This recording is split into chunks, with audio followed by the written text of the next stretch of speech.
We thank them for their leadership on putting the security of our nation's cyber assets first, whether they are computing resources used in voting, technology, or industrial control systems that support the delivery of electricity, oil and gas, or management of transportation systems that are vital to our nation's economic health.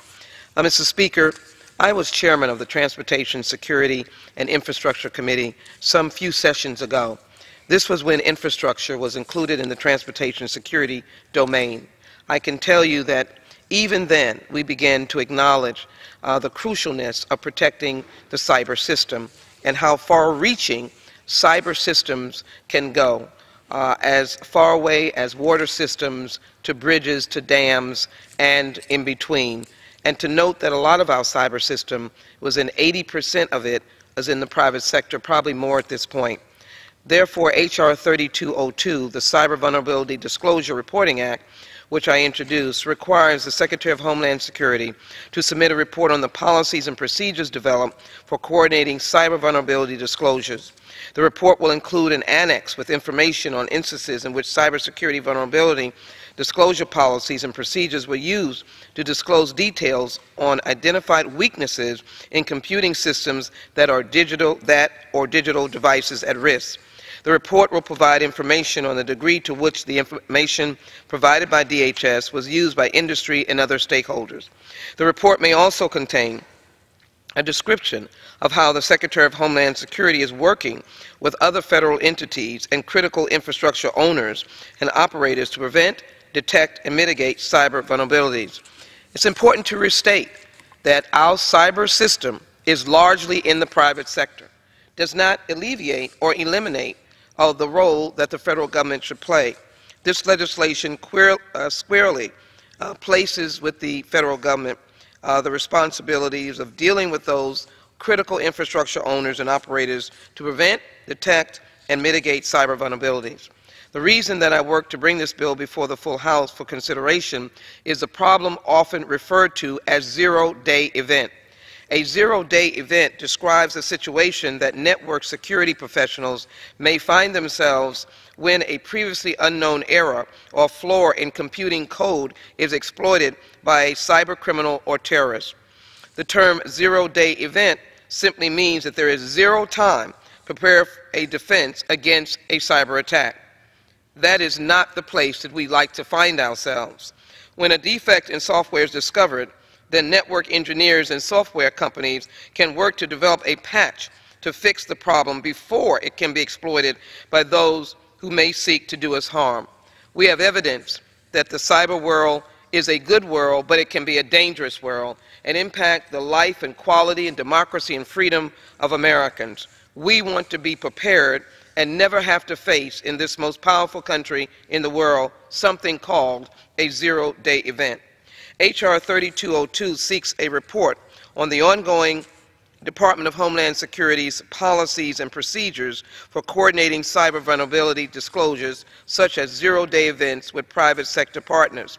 Because vulnerabilities can be used by adversaries, it is important that this sensitive information be managed securely, so details are not routinely made available neither to the public nor to Congress. H.R. 3202 provides the Congress with the opportunity to understand the process and procedures used by the Department of Homeland Security and the benefit these disclosures may have for private sector entities participating in programs in support of cybersecurity. I'm delighted to thank Lily Coney of my district and Jean DePruneda, a fellow on the Committee on Homeland Security, for their work on this important legislation. I urge members of the House to vote in favor of H.R. 3202, the Cyber Vulnerabilities Disclosure Act, and reserve the balance of my time. The gentlewoman reserves. The gentleman from Kansas is recognized. Mr. Speaker, I have no more speakers, and we're prepared to close when the gentlelady does. The gentlelady from Texas is recognized.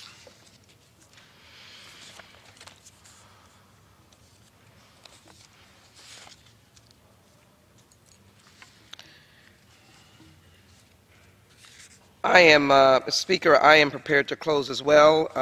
I have no further speakers, and I'm prepared to close. The gentlelady is recognized. I want to emphasize again the point that I made earlier. Because vulnerabilities can be used by adversaries, it is important that this sensitive information be managed securely so details are not routinely made available neither to the public nor to Congress. It is important to take note of the fact that the work we have to do is ongoing and continuing. So H.R. 3202 will give this body important information on how our government-wide efforts to secure civilian agency networks and the collaborative ongoing work to provide information to private sector partners on computing vulnerabilities. There's no security in keeping zero-day events secure from disclosure and not working on solutions. Cybersecurity is found in finding the zero-day events, creating solutions to defend against them, and sharing the solutions broadly so that they can be deployed. Once solutions are in place, the zero-day event should be disclosed to the public so that scholars and researchers can learn from the experience. In essence, what we are saying is that we want to make sure that we are in the driver's seat, that we know the vulnerabilities, that we can confront the zero-day events, and that we can do that, meaning the federal government in working with the private sector to ensure that we do protect this nation. Let me also, before I close, since we are dealing with Homeland Security Committee issues, I think it is important to take note of the fact of the crucialness and the importance of having a DACA fix and working together as we have been doing to ensure that the thousands and thousands of young people located across the nation who came here through no fault of their own have a serious pathway of protection. In particular, the 140,000 that are in the state of Texas. If we can stand here as bipartisan members, I know that we can continue to work on that crucial and important issue, of which I stand with those young people to ensure to get that done. Mr. Speaker, I want to introduce and ask unanimous consent to put into the record an article by Morgan Chalfant, Lawmakers Approve Cyber Vulnerability Bill, written in the Hill. Ask unanimous consent to put it into the record. Without objection, so ordered. Thank you. With that, I encourage my colleagues to support H.R. 3202. I thank my manager as well, and I yield back the balance of my time. The gentlewoman from Texas yields back. The gentleman from Kansas is recognized.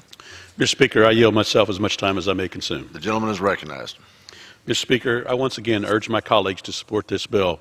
With an ever-increasing reliance on technology today, we need to make sure that it's secure and safe for us to use and maintains that the vulnerabilities are addressed so that we can maintain a safe and secure environment. With that, I yield back the balance of my time. The gentleman yields back. The question is, will the House suspend the rules and pass the bill H.R. 3202? Those in favor say aye. Those opposed say no. In the opinion of the chair, two-thirds being in the affirmative, the rules are suspended, the bill is passed, and without objection, the motion to reconsider is laid on the table.